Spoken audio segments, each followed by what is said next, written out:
Plus ട്യൂബിലേക്ക് സ്വാഗതം. ഇന്ന് നമ്മുടെ തിരുവോണമാണ്. ഈ തിരുവോണ ദിനത്തിൽ എ പ്ലസ് ട്യൂബ് ടീമിൻ്റെ ഹൃദ്യമായ ഓണാശംസകൾ എല്ലാവർക്കും നേരുന്നു. എത്ര ബുദ്ധിമുട്ടുകളും പ്രയാസങ്ങളും ഉണ്ടെങ്കിലും നമ്മളെല്ലാം ഓണം ആഘോഷിക്കുന്നവരാണ്. ഇന്നത്തെ എപ്പിസോഡ് ഈ ചാനലിനെ കുറിച്ച് മാത്രം പറയാനും ഓണത്തെക്കുറിച്ച് പറയാനും ആയി മാറ്റിവെക്കുന്നു. പുതിയ വിവരങ്ങളൊന്നും തന്നെ ഇന്ന് ഉൾപ്പെടുത്തുന്നില്ല. ഈ ദിവസം നമുക്കെല്ലാം സന്തോഷിക്കേണ്ട ദിവസമായതുകൊണ്ട് ആ സന്തോഷം പങ്കിടുന്നു എന്ന് മാത്രമേ ഉള്ളൂ.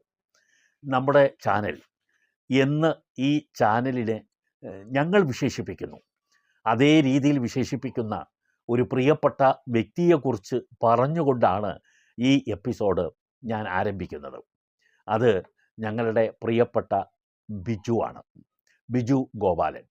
ഈ ചാനൽ തുടങ്ങിയ സമയം മുതൽ തന്നെ ഈ ചാനലിനോടൊപ്പം ചേർന്ന് മറ്റൊന്നുമില്ല, ഞങ്ങൾ തമ്മിൽ കണ്ടിട്ട് പോലുമില്ല കേട്ടോ. ഞങ്ങൾ തമ്മിൽ ആകെ ഈ ചാനലിൻ്റെ പ്രിയപ്പെട്ട സബ്സ്ക്രൈബർ എന്നുള്ള നിലയിൽ മാത്രമേ എനിക്ക് ബിജുവിനെ അറിയൂ.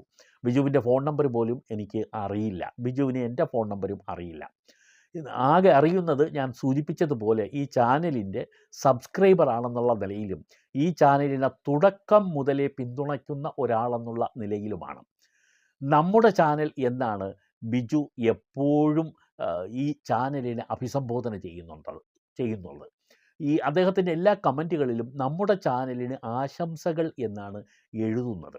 ഈ ചാനലിനെ പിന്തുണച്ച ഈ ബിജു ഗോപാലൻ ഒരു 3 മെസ്സേജെങ്കിലും ഓണത്തിന് ആശംസകൾ അറിയിച്ചുകൊണ്ട് എനിക്ക് ആ കമൻറ്റ് ബോക്സിലേക്ക് അയച്ചിട്ടുണ്ട്. ഈ ബിജു ഞങ്ങൾക്കൊരിക്കലും മറക്കാനാവില്ല. ബിജുവിനും കുടുംബത്തിനും വ്യക്തിപരമായ ഓണാശംസകൾ ഈ എപ്പിസോഡിലൂടെ തന്നെ നേരുകയാണ്. മറ്റൊരാൾ ശ്രീ ജോർജ് TG ആണ്. ജോർജ് കുറേ കാലങ്ങൾക്ക് മുതലാണ് ഈ ചാനലിൻ്റെ ഏറ്റവും വലിയ സപ്പോർട്ടറായി മാറിയത്. ഒരുപാട് കാര്യങ്ങൾ ചാനലിനെ സൂക്ഷ്മമായി നിരീക്ഷിച്ചുകൊണ്ട് ചാനലിൻ്റെ ചില പോരായ്മകൾ, ചില ഡിഫക്ട്സുകൾ വരുമ്പോൾ അതെല്ലാം ചൂണ്ടിക്കാണിക്കുന്ന ഒരാളാണ് ജോർജ് TG. ഇദ്ദേഹത്തിനെ ഞാൻ കണ്ടിട്ടില്ല, ഇദ്ദേഹത്തിൻ്റെ ഫോൺ നമ്പരും എനിക്കറിയില്ല. അദ്ദേഹത്തിനും അങ്ങനെ തന്നെയാണ്. പക്ഷേ ഞങ്ങൾ ഹൃദ്യമായ ഒരു ബന്ധം ബിജു ഗോപാലിനോട് പോലെ തന്നെ ഒരു ബന്ധം TG ജോർജുമായി ഉണ്ട്. മറ്റൊരാൾ ജോയ്സ് ആണ്. തിരുവനന്തപുരത്തുകാരനാണ് എന്നാണ് ഞാൻ മനസ്സിലാക്കുന്നത്. തിരുവനന്തപുരത്ത് എവിടെയാണെന്ന് എനിക്കറിയില്ല. അദ്ദേഹത്തിൻ്റെ ഫോൺ നമ്പരും അറിയില്ല, അദ്ദേഹത്തിൻ്റെ ചിത്രവും ഞാൻ കണ്ടിട്ടില്ല. ഈ 3 പേരുടെയും സംബന്ധിച്ചിടത്തോളം നേരിട്ട് ഇന്ന് വരെ എനിക്ക് കാണാൻ കഴിഞ്ഞിട്ടില്ല. ഈ 3 പേരുമാണ് ഈ ചാനലിലെ ഏറ്റവും പ്രിയപ്പെട്ട സബ്സ്ക്രൈബേഴ്സ്. ഇന്ന് ഞാനിത് പറയാനുള്ള ഒരു പ്രധാനപ്പെട്ട കാര്യം, ഈ ചാനൽ 70,55,138 പേർ ഈ ചാനൽ ഇതുവരെ കണ്ടു കഴിഞ്ഞിട്ടുണ്ട്. ഏകദേശം 1 കോടിയിലേക്ക് അടുക്കാനാകെ ഒരു 30,000 പേരൂടെ കണ്ടാൽ 1 കോടി ആളുകൾ കണ്ട ഒരു ചാനലായി ഇത് മാറും. ഇതുവരെ 1,27,163 പേരാണ് സബ്സ്ക്രൈബ് ചെയ്തിട്ടുള്ളത്. ഈ silver button A plus tube ചാനലിന് യൂട്യൂബ് തന്നു കഴിയുകയും ചെയ്തിട്ടുണ്ട്. അപ്പോൾ ഞങ്ങളെ സംബന്ധിച്ചിടത്തോളം ഈ ഓണത്തിലെ ഏറ്റവും വലിയ സന്തോഷം ഇതൊന്നുമല്ല, മറിച്ച് ഈ ചാനൽ നിരവധി പേർക്ക് ഉപകാരപ്പെട്ടു എന്ന ഒരു വാർത്തയാണ്. നിരവധി ആളുകൾ അക്കാര്യവുമായി ബന്ധപ്പെട്ട് പലപ്പോഴും നേരിലും ഫോണിലൂടെയൊക്കെ എന്നെ അഭിനന്ദിച്ചിട്ടുണ്ട്. അത് വളരെ സന്തോഷം നൽകുന്ന കാര്യമാണ്. നിങ്ങളിലേക്കൊരു അറിവ് തരിക എന്നുള്ളത് എൻ്റെ ഒരു ദൈവിക കൃത്യമായിട്ടാണ് ഞാൻ ഏറ്റെടുത്തിട്ടുള്ളത്. ഇപ്പോഴല്ല, 25 വർഷങ്ങൾക്ക് മുമ്പ് മലയാള മനോരമയിൽ എഴുതി തുടങ്ങിയ കാലം മുതൽ ഞാൻ ചെയ്യുന്ന ഒരു പ്രക്രിയയാണ് ഇത്. അവർ ഒരു കോളം എനിക്ക് തന്നിട്ടുണ്ട്. എല്ലാ ആഴ്ചയിലും മനോരമ വീക്കിലിയിൽ ആ കോളം വരുന്നുണ്ട്, അറിയാത്തതും അറിയേണ്ടതും എന്ന ഒരു കോളം. അത് പുസ്തക രൂപത്തിൽ DC ബുക്സ് പ്രസിദ്ധീകരിച്ചിട്ടുണ്ട്. 400 പേജുള്ള പുസ്തകമാണ്. അറിയേണ്ട എല്ലാ വിവരങ്ങളും അതിനകത്ത് ഉൾപ്പെടുത്തിയിട്ടുള്ള കാര്യങ്ങളാണ്. ഈ ചാനലിൽ അത് അറിയേണ്ട വിവരങ്ങളും ഇപ്പോൾ പുതിയതായി വന്നുകൊണ്ടിരിക്കുന്ന അറിയേണ്ട വിവരങ്ങളും കൂടി ഉൾപ്പെടുത്തിയിട്ടുള്ള എപ്പിസോഡുകളാണ് ഇതിൽ ഉൾപ്പെടുത്തിയിരിക്കുന്നത്. യഥാർത്ഥത്തിൽ ഈ ചാനൽ തുടങ്ങാൻ പ്രേരണയായത് എൻ്റെ സഹോദരിയുടെ ഒരു മകനുണ്ട്, ഹഷീർ അച്ചം. ഹഷീറിൻ്റെ തന്നെ സഹോദരി, എൻ്റെ സഹോദരിയുടെ മകൾ കൂടിയായ ഹലീല എന്ന് 2 വ്യക്തികളാണ് ഈ ചാനലിൻ്റെ പ്രചോദനം എന്ന് പറയുന്നത്. ഹഷീറിൻ്റെ നിർബന്ധത്താലാണ് ഞാൻ യഥാർത്ഥത്തിൽ ഈ ചാനൽ തുടങ്ങിയത്. പക്ഷേ മുൻകാലങ്ങളിൽ ആദ്യകാലങ്ങളിലൊക്കെ തന്നെ ഞാൻ ശ്രദ്ധിച്ച ഒരു കാര്യം, ജനങ്ങൾക്ക് ഉപകാരപ്പെടുന്നു എന്ന് അറിയുമ്പോൾ കിട്ടുന്ന ഒരു സന്തോഷവും സ്നേഹവുമാണ്. ഈ ഓണം എന്ന് പറയുന്നത് എന്നെ സംബന്ധിച്ചിടത്തോളം ഏറ്റവും വലിയൊരു സന്തോഷം എന്ന് പറയുന്നത്, ഒരുപക്ഷേ പെരുന്നാൾ പോലെ, ബക്രീദും റംസാനും പോലെ എൻ്റെ കുടുംബം ആഘോഷിക്കുന്ന ഒരു ദിവസമാണ് തിരുവോണം. എൻ്റെ ബാപ്പ, എൻ്റെ ഫാദർ ജീവിച്ചിരുന്ന കാലം അദ്ദേഹം ഏറ്റവും അധികം നിർബന്ധം പിടിച്ചിരുന്ന ഒന്ന് ഈ ഓണത്തിന്, തിരുവോണത്തിന് ഇലയിട്ട് എല്ലാവരും സദ്യ കഴിക്കണം, വീട്ടിൽ സദ്യ ഉണ്ടാക്കണം എന്നുള്ളതാണ്. ആ ദിവസം ഒരു കാരണവശാലും ഞങ്ങളുടെ വീട്ടിൽ നോൺ വെജ് ഫുഡ് ഉണ്ടാകാറില്ല. പൂർണ്ണമായും സദ്യ. രാവിലെ ഇഡ്ഡലി, സാമ്പാർ, ദോശ, ചട്നി ഇതൊക്കെ ആയിരിക്കും. ഉച്ചയ്ക്ക് അതുപോലെ തന്നെ സദ്യ ആയിരിക്കും, പായസവും ഉണ്ടാവും. അങ്ങനെ ഒരു കീഴ്വഴക്കം ഞങ്ങളുടെ കുടുംബത്തിൽ ഉണ്ടായിരുന്നു. ഒരിക്കലും എൻ്റെ മാതാപിതാക്കൾ എനിക്ക് തന്ന, അല്ലെങ്കിൽ ഞങ്ങൾക്ക് തന്ന, 6 സഹോദരങ്ങൾക്ക് തന്ന ഏറ്റവും വലിയ പുണ്യം എന്ന് പറയുന്നത്, ഒരിക്കലും ഒരു ജാതി മത ചിന്ത മനസ്സിൽ പുലർത്തരുതെന്നും എല്ലാവരെയും സഹോദരീ സഹോദരന്മാരെ കണ്ടുകൊണ്ട് ജീവിക്കണം എന്നുള്ളതാണ്. ആ ഒരു ചിന്ത ഇന്നും കൊണ്ട് നടക്കുന്ന ഒരാളാണ് ഞാൻ. യഥാർത്ഥത്തിൽ എന്നെക്കുറിച്ച് പറയുകയാണെങ്കിൽ, ഞാൻ നെടുമങ്ങാട്ടാണ് ജനിച്ചതും വളർന്നതും. തിരുവനന്തപുരം ജില്ലയിലെ ഒരു സ്ഥലമാണ് നെടുമങ്ങാട്. ശരിക്കും ഒരു മലയോര ഗ്രാമമാണ്. അവിടെയായിരുന്നു എൻ്റെ ജനനവും ബാല്യവും, എൻ്റെ ഹൈസ്കൂൾ വിദ്യാഭ്യാസവും ഒക്കെ അവിടെയായിരുന്നു. പിന്നീട് ഈ നെടുമങ്ങാട് വിട്ട് തിരുവനന്തപുരത്തേക്ക് ഞങ്ങൾ കുടുംബം ചേക്കേറി. ഇപ്പോൾ എല്ലാം തിരുവനന്തപുരമാണെങ്കിലും ഞാൻ ഹൈക്കോടതിയിൽ പ്രാക്ടീസ് ചെയ്യുന്നതുകൊണ്ട് ഹൈക്കോടതിയാണ് എൻ്റെ ഒരു സ്ഥലം. ഫാമിലി ഇപ്പോഴും തിരുവനന്തപുരത്ത് തന്നെയുണ്ട്. ഞാൻ ഇവിടെയാണ് ഇപ്പോൾ താമസിക്കുകയും വീക്കെൻഡിൽ വീട്ടിലേക്ക് പോവുകയും ഒക്കെ ചെയ്യുന്നത്. ഞാൻ ഈ ആളുകൾക്ക് സഹായകരമായ കുറേ എപ്പിസോഡ് ഇതിനകത്ത് ചെയ്യുന്നു എന്നുള്ളതിന് എന്നെ പ്രേരിപ്പിച്ച ഘടകങ്ങളിൽ ചിലതാണ് ഞാനിപ്പോൾ ഇനി പറയാൻ പോകുന്നത്. എൻ്റെ ബാല്യം വളരെ സങ്കടകരമായ ഒരു ബാല്യമായിരുന്നു. കാരണം എൻ്റെ പിതാവ് എന്ന് പറയുന്നത് ഒരു പോലീസ് കോൺസ്റ്റബിൾ ആയിരുന്നു. അദ്ദേഹത്തിൻ്റെ മാത്രം വരുമാനം കൊണ്ട് ജീവിച്ച ഒരു കുടുംബമാണ് എൻ്റേത്. 6 അംഗങ്ങളുള്ള ഒരു കുടുംബമാണ്. അപ്പോൾ ഞങ്ങൾ ഒരുപാട് സ്ട്രഗിൾ ചെയ്തു. ആ ബാല്യത്തിലെ വിദ്യാഭ്യാസം, അതുപോലെ മറ്റ് കാര്യങ്ങൾക്കെല്ലാം ഞങ്ങൾ ഒരുപാട് ബുദ്ധിമുട്ടിയ ഒരു കുടുംബമാണ്. അതുകൊണ്ട് വേദനയും പ്രയാസവും ബുദ്ധിമുട്ടും ഈ സാമ്പത്തിക പ്രയാസങ്ങളും ഒക്കെ അറിയുന്ന ഒരാളായിരുന്നു ഞാൻ ബാല്യം മുതൽ. അന്ന് മുതൽ മനസ്സിലേക്ക് ഉണ്ടായിരുന്ന ഒരു വലിയ കാര്യമെന്ന് പറഞ്ഞാൽ, ചെയ്യാൻ കഴിയുന്ന സഹായം മറ്റൊരാൾക്ക് ചെയ്യുക എന്നുള്ളതാണ്. സങ്കടങ്ങൾ കണ്ടാൽ ഇപ്പോഴും കരഞ്ഞു പോകുന്ന ഒരു മനസ്സാണ് എൻ്റേത്. അതുകൊണ്ട് തന്നെ ഞാൻ ഓർക്കുന്ന ഒരു ഓണക്കാഴ്ച കൂടി നിങ്ങളോട് പറയുന്നു. അത് തിരുവനന്തപുരം പഴവങ്ങാടി എന്ന് പറയുന്ന സ്ഥലത്ത്, അവിടെ രാമചന്ദ്ര ടെക്സ്റ്റൈൽസ് ഉണ്ട്. ഒരുപാട് സാധാരണ ആളുകളെയൊക്കെ വരുന്ന ഒരു ടെക്സ്റ്റൈൽസാണ് അത്. കാരണം കുറച്ച് വിലക്കുറവിൽ കിട്ടുന്നു എന്നുള്ളതാണ്. അവിടെ രാത്രി 9:30 മണിക്ക് ഒരു അമ്മയും 2 കുട്ടികളും കൂടി, ഈ കട അന്ന് സാധാരണ നിലയിൽ ഓണത്തിൻ്റെ തലേന്നാവുമ്പം ഒരു 12 മണി വരെയൊക്കെ ഈ കട തുറന്നിരിക്കും. അവിടെ 1 മണിക്കൂറോളം ആരെയോ പ്രതീക്ഷിച്ചുകൊണ്ട് കാത്തിരുന്ന ഒരു ചിത്രം ഇപ്പോഴും എൻ്റെ മനസ്സിലുണ്ട്.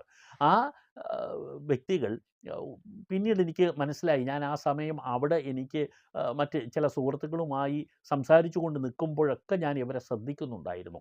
ഇവർ കാത്ത് നിന്നത് അവരുടെ അച്ഛനെ ആയിരുന്നു. 2 കൊച്ചു കുട്ടികളും അമ്മയുമാണ്. അദ്ദേഹം ഏതാണ്ട് കട അടയ്ക്കുന്നതിന് ഏതാണ്ട് അടുത്ത സമയത്താണ് ഒരു സൈക്കിളിൽ ആ മനുഷ്യൻ അവിടെ വരുന്നത്. വന്നു കഴിഞ്ഞിട്ട് ഈ അച്ഛനെ കാത്താണ് ഇവർ നിന്നത് എന്ന് മനസ്സിലായി. ഒരു പക്ഷേ ആ ടെക്സ്റ്റൈൽസിൽ നിന്നും തുണി എടുക്കാനായിരിക്കും, ഓണക്കോടി എടുക്കാനായിരിക്കും. പക്ഷേ ഈ മനുഷ്യൻ വന്ന് അവരോട് പറഞ്ഞത്, ഇദ്ദേഹം എന്ത് ഉദ്ദേശിച്ചാണോ പോയത്, അതായത് തുണി എടുക്കാനുള്ള പണത്തിന് ഉദ്ദേശിച്ചാണ് പോയത് എന്ന് ഞാൻ ഊഹിക്കുന്നു. പക്ഷേ പണം കിട്ടിയില്ല.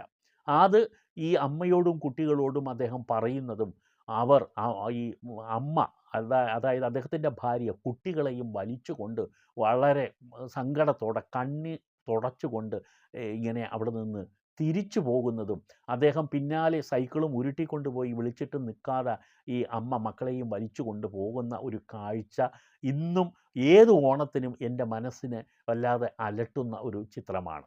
അപ്പോൾ എത്രയോ കുടുംബങ്ങൾ ഇന്ന് അതൊക്കെ കുറച്ചൊക്കെ മെച്ചപ്പെട്ടിട്ടുണ്ടാവും നമ്മുടെ സംസ്ഥാനത്ത്. പക്ഷേ അങ്ങനെയും ഒരു കാലമുണ്ടായിരുന്നു, അങ്ങനെയും ചിലരുണ്ട് എന്ന് നിങ്ങളെ ബോധ്യപ്പെടുത്തുകയാണ് ഞാൻ ഈ സംഭവം. കാരണം ഓരോ ഓണത്തിനും എൻ്റെ മനസ്സിൽ വരുന്ന ആ സങ്കട ചിത്രം ഇന്നും ഞാൻ മനസ്സിൽ സൂക്ഷിക്കുന്നു. ആളുകൾക്ക് ഉപകാരപ്പെടുന്ന എന്തെങ്കിലും ചെയ്തുകൊണ്ട് നമുക്ക് ജീവിക്കുക. കാരണം നാളെ നമ്മൾ ഇല്ലാതായാൽ എല്ലാം നമുക്ക് ചെയ്യാൻ കഴിയുന്നതൊക്കെ അതോടെ അവസാനിക്കും. ഒരിക്കൽ പോലും നമുക്ക് പിന്നെ മറ്റൊരാളിനെ സഹായിക്കാൻ കഴിയില്ല എന്ന് എല്ലാവരും മനസ്സിലാക്കുക. ഇന്ന് നമുക്ക് ചെയ്യാൻ എന്ത് കഴിയും? ഒരു ചിരി കൊണ്ട്, ഒരു വാക്കുകൊണ്ട്, ഒരു സ്പർശനം കൊണ്ട് നമുക്ക് മറ്റൊരാളിനെ സന്തോഷിപ്പിക്കാൻ കഴിയും. അങ്ങനെ സന്തോഷിപ്പിക്കാൻ നമുക്ക് കഴിഞ്ഞാൽ ഒരു ചിരി മതി. ഞാൻ പറഞ്ഞതുപോലെ ഒരു ചിരി കൊണ്ട് പോലും മറ്റൊരാളിന് സന്തോഷം നിറയ്ക്കാൻ നമുക്ക് കഴിയും. അവന് ഉപകാരപ്പെടുന്ന എന്തെങ്കിലും, അത് പണം കൊണ്ട് തന്നെ വേണമെന്നില്ല. ഇപ്പോൾ ഞാൻ ഉദാഹരണം പറയാം, ഈ ചാനലിലെ എപ്പിസോഡുകൾ ഒരുപാട് ആളുകൾക്ക് പ്രയോജനപ്പെടുന്നതാണ്.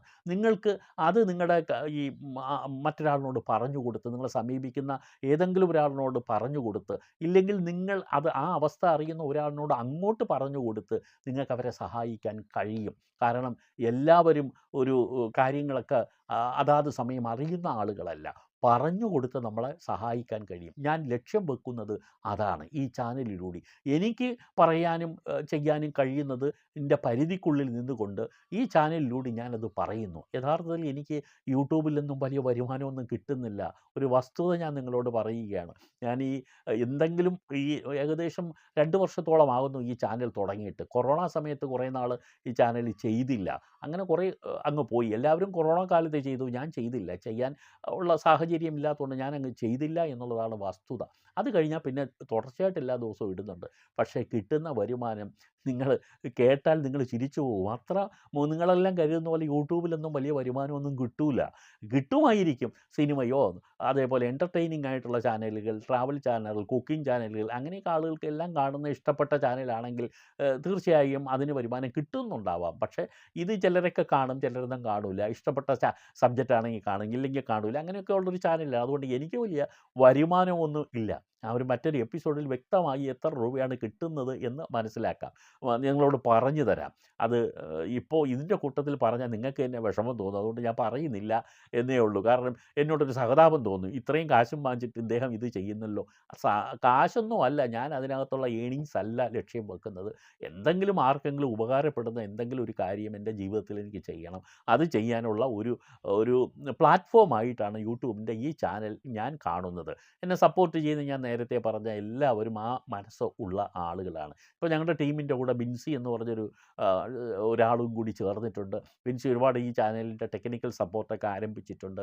ഹഷീർ, ഹലീല, ബിൻസി തുടങ്ങിയ ടീമുകളാണ്. അവർക്കെല്ലാം ഈ ഓണത്തിന് എൻ്റെ ഹൃദ്യമായ നന്ദി രേഖപ്പെടുത്തുന്നു. അതുപോലെ ഈ ചാനലിൽ ഞാൻ നേരത്തെ പറഞ്ഞ Biju Gopalan, George TG, Joy sir, ഇവർക്ക് ഒരിക്കൽ കൂടി ഓണാശംസകൾ നേരുന്നു. പിന്നെ ഇടയ്ക്ക് ഇതിനകത്ത് വന്ന് നല്ല ഒരു സപ്പോർട്ട് തരുന്ന ലിലിയമ്മിനും പ്രത്യേകിച്ച് ഓണാശംസകൾ നേരുന്നു. ഈ ഓണം നിങ്ങൾക്കും ഹൃദ്യമാകട്ടെ. സന്തോഷകരമായ ഒരു ദിവസമായി ഇത് മാറിക്കഴിഞ്ഞിട്ടുണ്ടാവും. ഇന്ന് ഓണം നിങ്ങൾക്കിത് ഈ എപ്പിസോഡ് കാണുമ്പോൾ ഏതാണ്ട് ഓണം അവസാനിക്കുന്ന വൈകുന്നേരം ആകുമ്പോഴാണ് നിങ്ങളിത് കാണുന്നത്. എന്നാലും അടുത്ത ദിവസം 3ാമത്തെ ഓണം അടുത്ത ദിവസമുണ്ട്. അതുമൊക്കെ തന്നെ നിങ്ങൾ സന്തോഷപൂർവ്വം ആഘോഷിക്കുക. ഒരിക്കൽ പോലും ഒരു വാക്കോ മറ്റ് കാര്യങ്ങളോ വേദനിപ്പിക്കുന്ന ഒന്നും പരസ്പരം കുടുംബത്തിൽ ആരോടും പറയാതെ ഏറ്റവും ഹൃദ്യമായൊരു ഓണമായി ഇത് മാറട്ടെ എന്ന് ആശംസിക്കുന്നു. എല്ലാവർക്കും നന്ദി.